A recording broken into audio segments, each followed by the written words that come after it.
Alright, let's go on a view of the garden. So we have some sun-dried tomatoes. My mini tomato harvest is overflowing, so I'm drying them, I'm pickling them. Here we have some hot red peppers.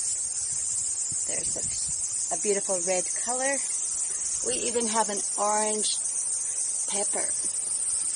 We had a red one too, no yellow ones, and yeah, not so many green ones actually.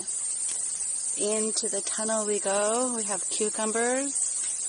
Okay, lots of cucumbers. There's just so many leaves on this cucumber tree. Perhaps I should be pruning it, but I'm not sure where to start. Anyways, we have some other eggplants, some eggplants, some swisschard mini tomatoes.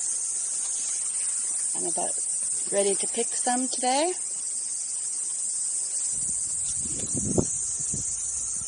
And yeah, let's go check out our sweet potato patch.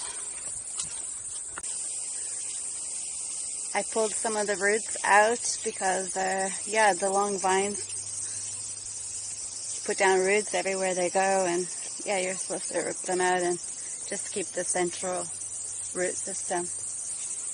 They look a little bit dry. I gotta water them.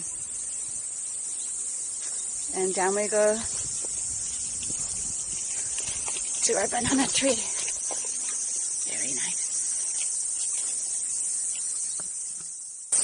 This is a little experimental garden. We haven't plowed this field or anything. I just brought a whole bunch of compost and planted some plants. So things are growing well considering. Sunflowers are such a joy.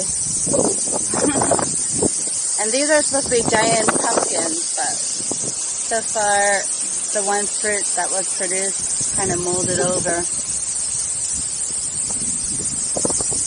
Here we have our sad story of our honeybee that perhaps died from pesticide use. We had a sudden die-off of the colony. Very sad.